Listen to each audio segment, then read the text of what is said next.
My name is Andrew Stotts, and I want to welcome you to Careers in Finance. This is a program where I meet with people to discuss their careers in finance. In particular, I had a very happy career in finance. It was great, surrounded by great people. Yeah, I had my tough times, but generally, I did the work that I love with the people I enjoyed working with. And that's what I want for you. My hope is that you can find that space for you to be successful in the world of finance. Today's guest is a special guest of mine. She's a graduate of Valuation Masterclass Bootcamp. And really, it was such a great time getting to know her and watching her career trajectory. So I think you're going to enjoy this, and hopefully you'll have some questions as we go through. Remember, you can ask any questions in the chat, and we'll do our best to answer those questions. So let's kick it off. I'm going to bring in Annapurna. Welcome to the show. Thank you so much, Dr. Andrew. Really appreciate the warm welcome. Yeah, Yep. So it's great to have you. And I think let's first thing is let's just kick off by talking about what you're doing right now. sure. So currently, I am working in strategy consulting and investment banking. So expanded slightly beyond the finance, and it's been very exciting so far. So just to give you a little bit of context and to share with you my background. So previously, I'd started out in equity research, and that was very exciting. That's where my interest in valuation developed, and that's where I wanted to reach out and take your class because I wanted to deepen my understanding of valuations. And it was really such a great experience, being in your class and getting to experience and understand valuations better with the whole, set of classmates who are from all over the world. And from that experience, I was able to move into the next, part of the phase, which is now in investment banking and consulting.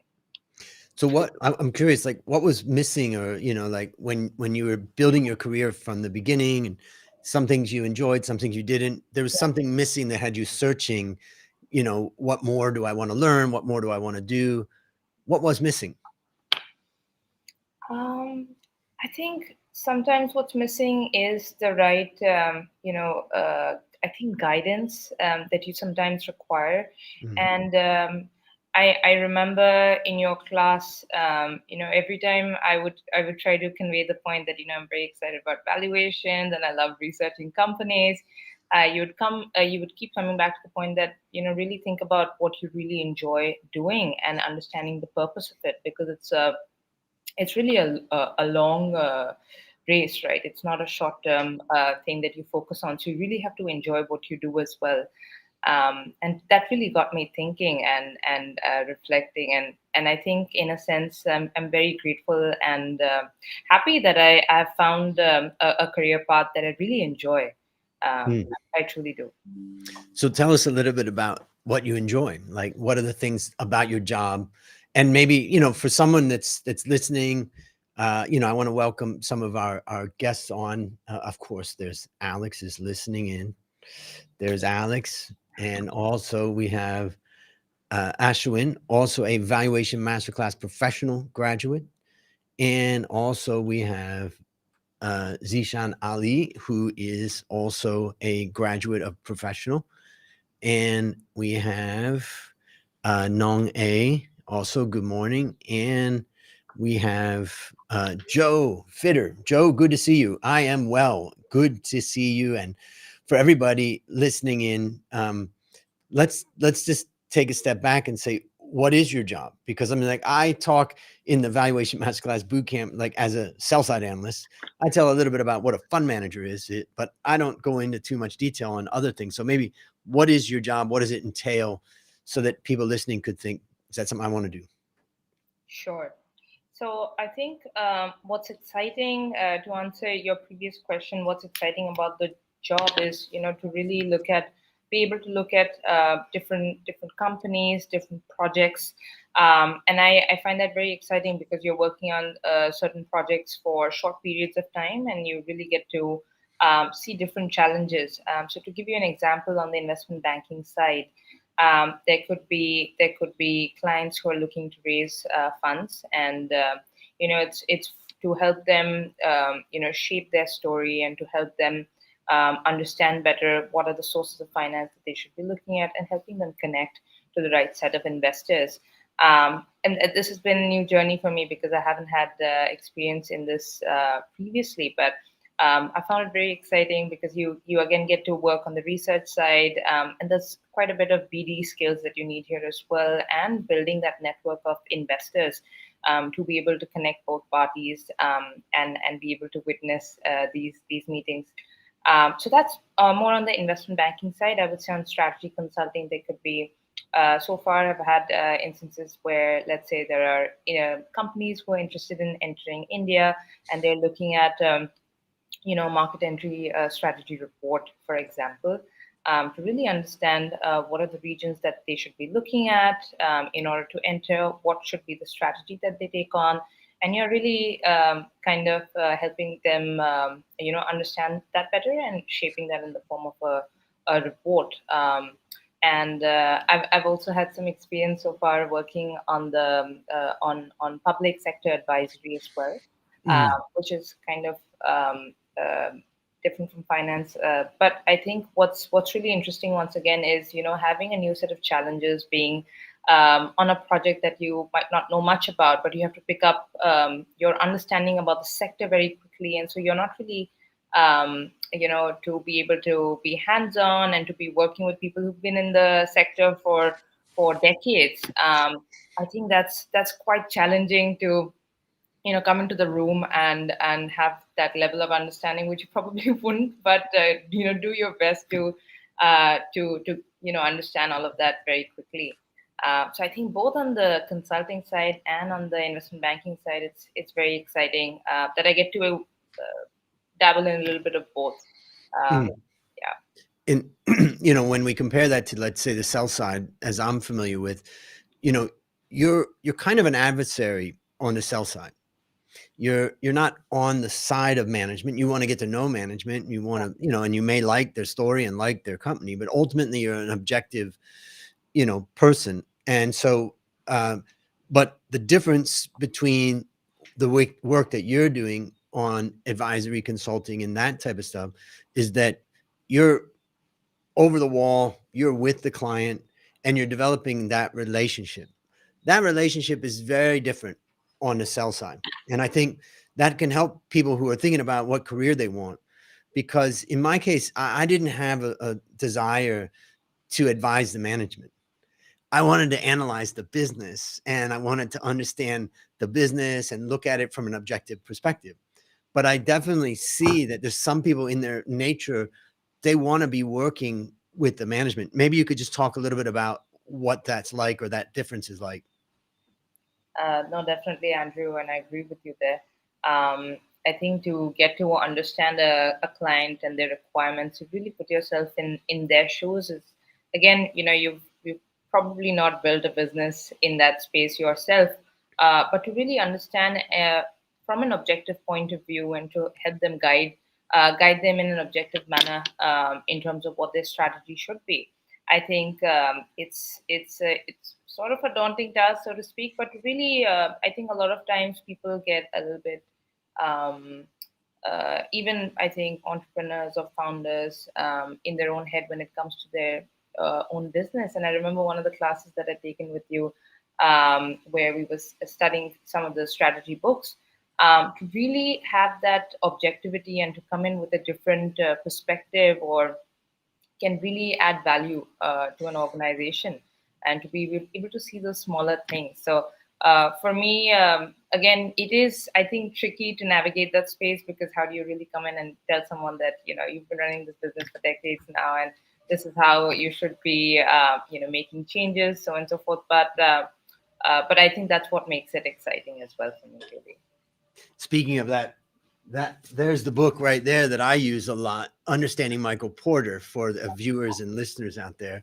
What a great book. One of the things I was thinking about now, there's a part of my business I do called Profit Boot Camp and Outsource CFO. And in the Profit Boot Camp, what we try to do is help mid-sized family businesses double their profits in 12 months.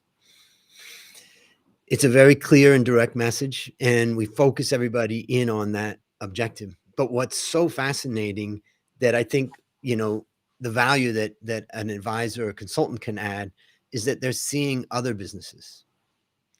They're seeing other industries. They got other colleagues around the world or around the region that have seen these types of situations, and they can come up with some things pretty quickly that can add value. For instance, just to give an example, I had two clients, and I, in my initial discussions with them, um, one of them talked a lot about the strength of their management team and the people involved. I wouldn't say that their management team was that much better than any other, but they talked about that. The other one talked about how bad the management team, or let's say the employees, were. Like, I just don't know if we can, upgrade because employees and employees and employees. And so as an advisor, eventually I said, I'm not saying right or wrong here, but I'm just saying this is an observation that I've made, and this is how you've responded to this discussion. And that was really helpful for the client to think, oh, okay. So I'm just curious, like, from your perspective, what you've seen in your own situation and in your own business. What's that value that you can add as an outsider? Mm, absolutely agreed, Andrew. I think, again, it comes back to sometimes holding your ground, again, as you said, to be able to benchmark and coming in as an outsider, there are advantages to it to be able to compare to other companies or other instances. And I think, again, to be able to stand your ground and really make the client understand your point of view. And I really think that if you're able to address the problem, that there's a reason why they brought you in the first place, and if you're able to address that and help them find solutions that could be something that they've not looked at in the past, or I think and to give strong rationale for that can really help someone, I think. Mm. I just want to take a moment to first of all, to mention about that the Careers in Finance is brought to you by Valuation Masterclass Bootcamp, and you can get $100 extra off with the coupon codes LIVE or Student Live. If you're watching this live, just scan the QR code or go to valuationmasterclass.com/bootcamp. The other thing I just wanted to do is mention to anybody who's listening and those that are making comments, feel free to ask any questions as we go through this. Um, so let's talk a little bit more about what do you think for a young person that's trying to break into the world of finance? Do they need, like, I noticed that there's a lot of certifications. We've got the boot camp, there's CFA, there's so many. I noticed a lot of people had the FMVA or something like that from Corporate Finance Institute. And I'm just curious, like, and also you studied a lot. You did a lot of study. Like, what's your advice now after seeing all this about, and you don't have to recommend the Valuation Masterclass Bootcamp. I'll recommend that. But anyways, go ahead. Tell us, like, where do they just get out of university and get a job? What is the thing to do? Um, so I think, Andrew, everyone's journey is very, very, very different. I ended up taking a lot of courses, and that helped me get more clarity.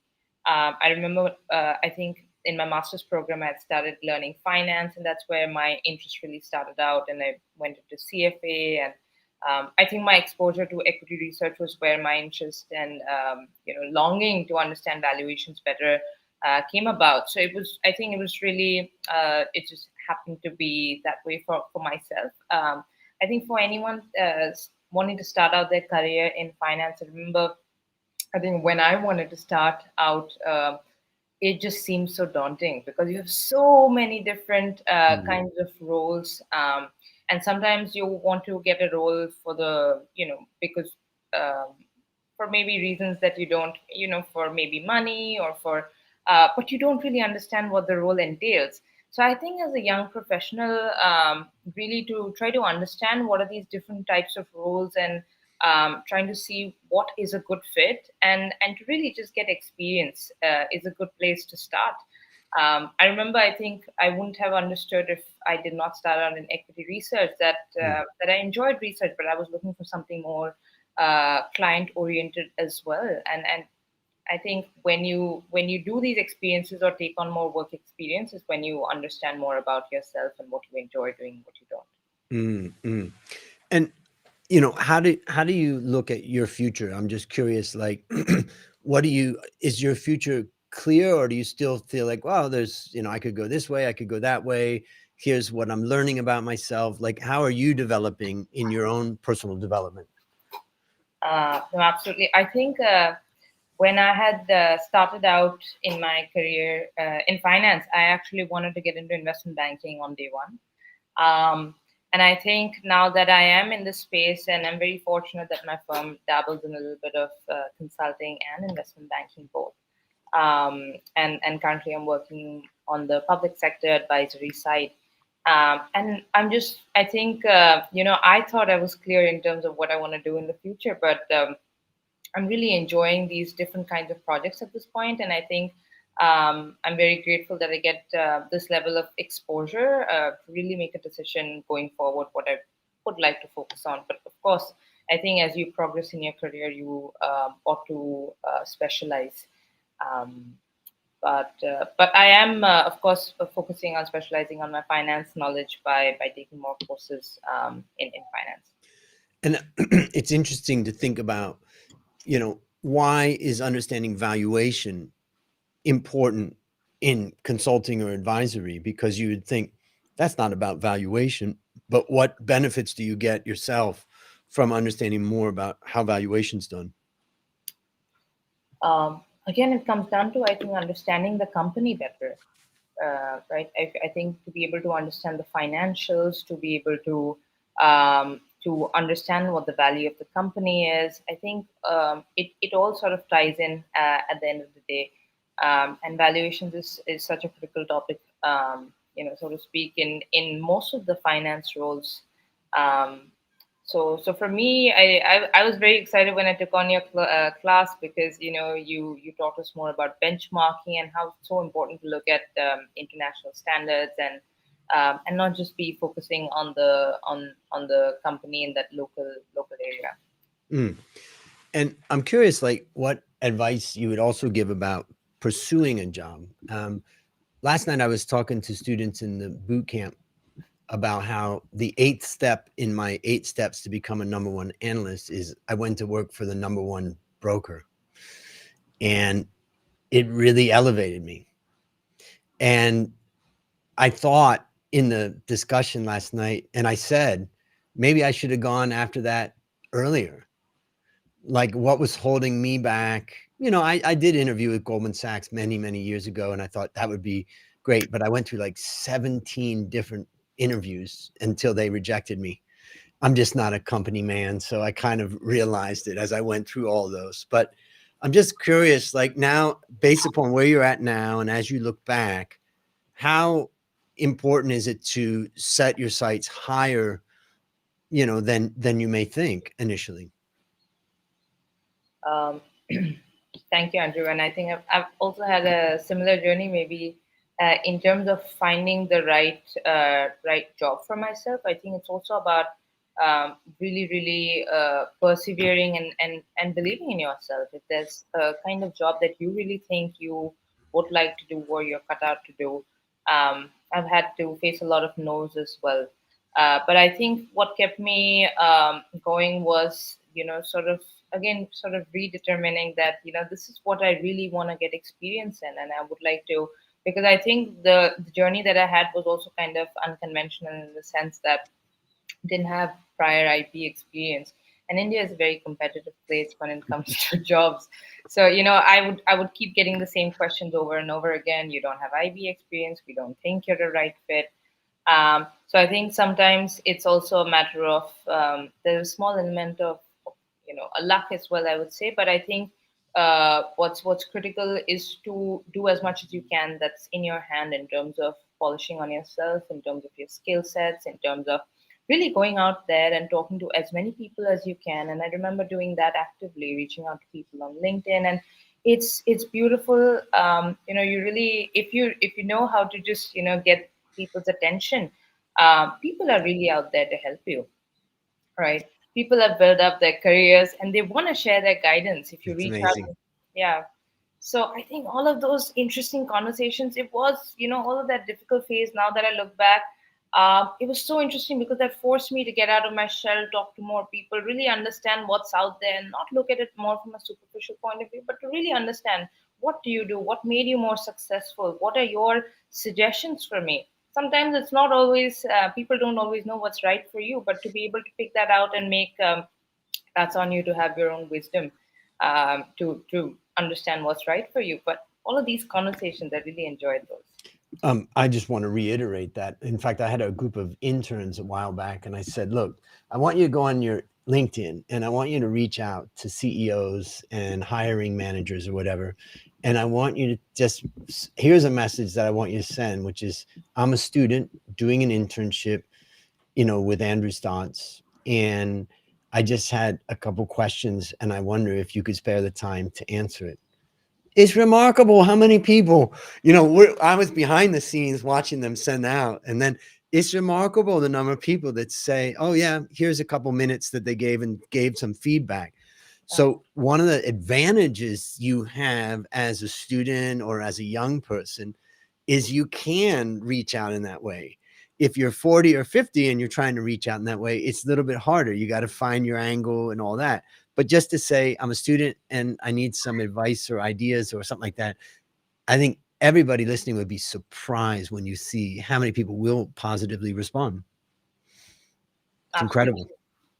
Absolutely. We did get speaking of how competitive it is in India, we did have a question from Ali, who says, coming into your current role in IB and consulting, which one of your past experiences do you feel directly prepared you the most?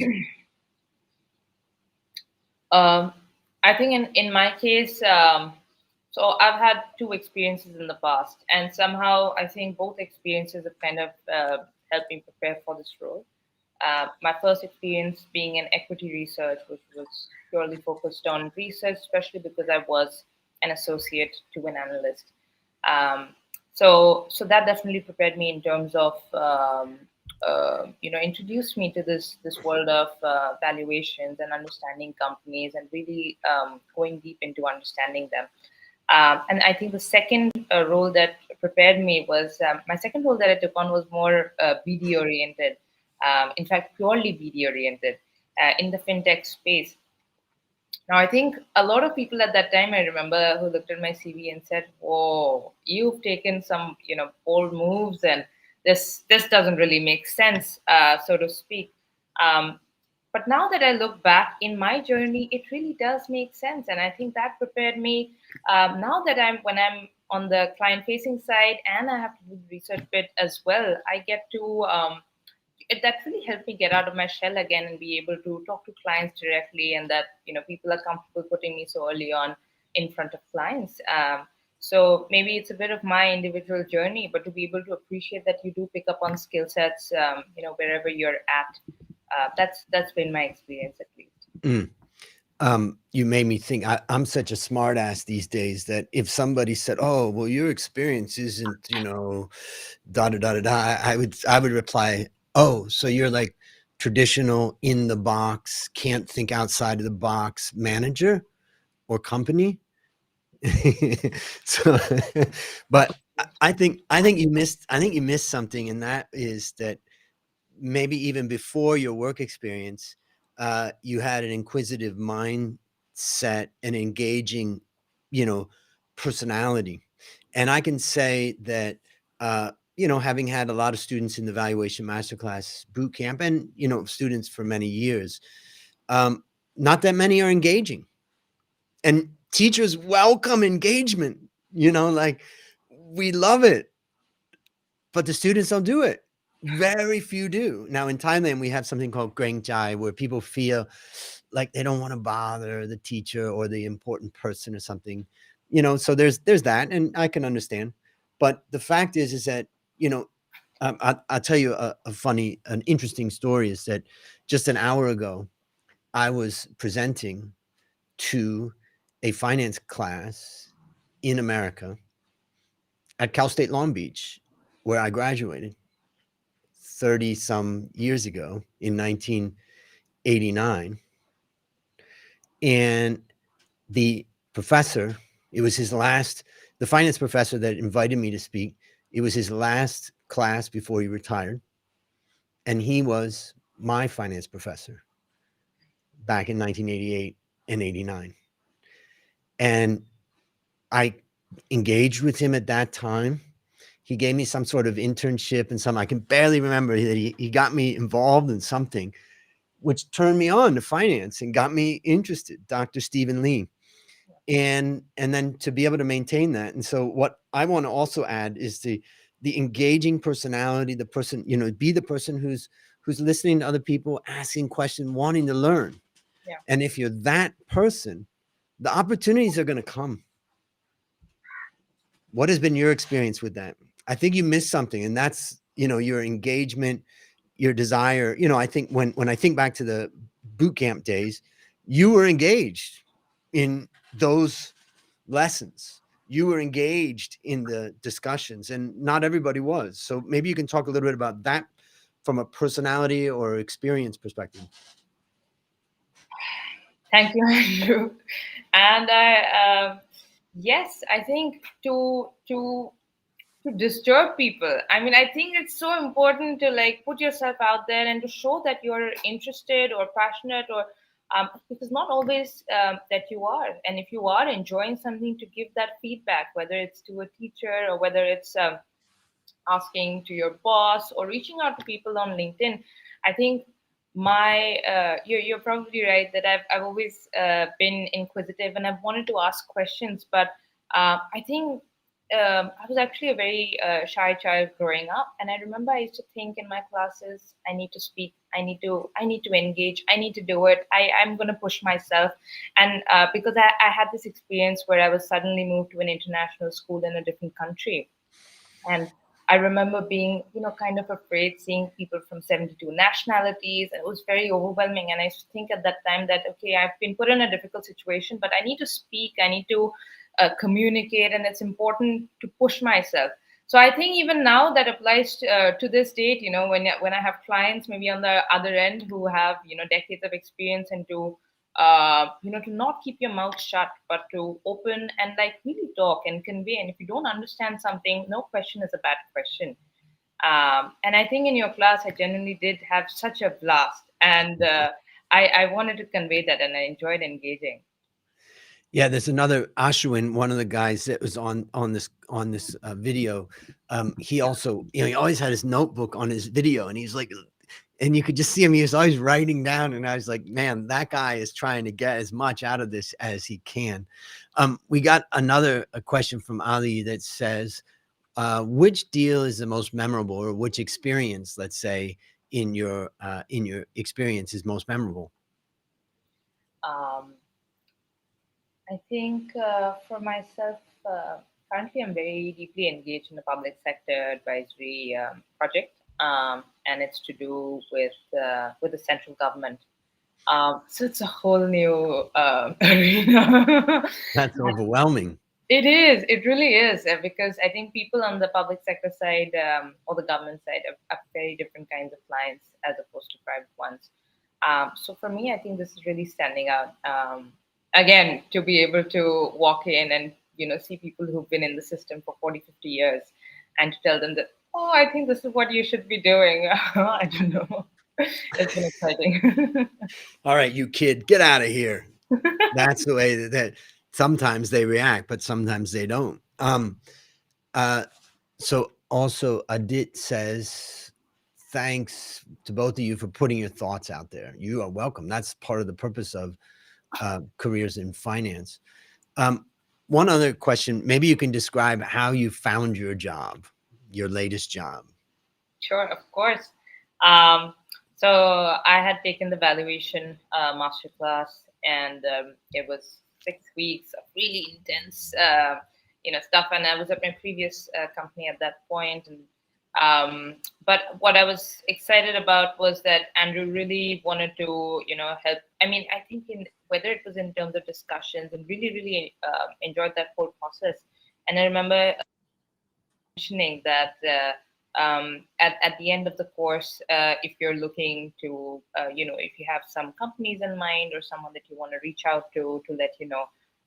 So it was actually via you that I was able to land my current job. So thank you so much, Dr. Andrew. I'm really, really so grateful. Yeah, I mean, thanks to AWR Lloyd, who was a sponsor of the boot camp, and that's part of what we're trying to do is not only learn valuation, but learn it with the purpose of how do I accelerate my career? Because ultimately, what I love is the idea of helping people, you know, change their lives and change their families' lives. And we have students, I think about one of the students from Nigeria, Rashid, who was one of our first students. And, he didn't have a computer at the time. He tried to attend through mobile phone, but of course doesn't have the resources sometimes. In Nigeria, the universities were on strike. So he had to go to the university and ask his professor if he could use his computer to do the assignments in the valuation masterclass boot camp. But he was always on the top and he was always caught up on his assignments. And I just think that, and now his dream was to get a job at Bank of America. And he sent me a message, and I don't know, it's 4 months ago, 5 months ago, saying, I got an internship with them. And then a couple of weeks ago, he sent me a message and said they hired me. Wow. That's, and that's the whole point too about, somebody asked me in my last, when I was talking to the students, they asked, why do you teach finance? Why don't you just work in finance? And really it's that, seeing people make their journeys and seeing their development, contributing to that, that's a great feeling. And that's part of the reason why people do respond when you reach out, to them. And just to say hi to Rajendra, who's in Nepal, I believe, right? And also Santosh, good evening. Yes, it's getting, we're far from evening here, but yes, where you are, it probably is. What I would like to do is just wrap up by you maybe sharing some of your, advice or words of wisdom, some of the lessons that you've learned, maybe a couple of things that we can wrap this up with. And then after that, we'll end the show and then you and I'll talk for a couple minutes. So, Sure, absolutely. So I think my advice is to really try to find out what you enjoy doing, and to be really bold in going out there and trying to find that for yourself. And in that journey, I think you might come across difficulties or several no's, but I think it's really for you to um, you know build your own path and be really bold when you go out there and ask for what you enjoy doing. Because what I realized is it's a two-way street, right? When you're asking for what you want, there are also people out there who are really looking for the right people to hire. So I think it's a win-win, really, to really put yourself out there and talk to as many people as possible. That's critical in your journey, and to just continue pursuing what you are interested in, and not to be in the box, as you said. put yourself out there. Well, I just want to thank you for coming on and sharing, your journey. It's really inspiring. And for me, it's great that I've been able to be there on part of that journey. And that's all that I ask for as a teacher, is just to witness and be a part of it. So that's been fantastic. So thanks for coming on. And you and I'll talk for a couple of minutes. But do you have any parting words for the audience? All the best, guys. You got this. Just believe in yourself so Fantastic. much. All right. We'll talk in a couple of minutes. Hold on. All right. Ladies and gentlemen, that is Careers in Finance. And what a great discussion with Annapurna. And I would like to, highlight about putting yourself out there, bringing your energy out there. That's a big lesson that I've learned by observing Annapurna's, life and her progression. Remember, Careers in Finance is brought to you by Valuation Masterclass Bootcamp. Get $100 extra off with these coupon codes: live, student live. Just go to valuationmasterclass.com/bootcamp or scan the QR code. And ladies and gentlemen, we are going to see you all on the next show.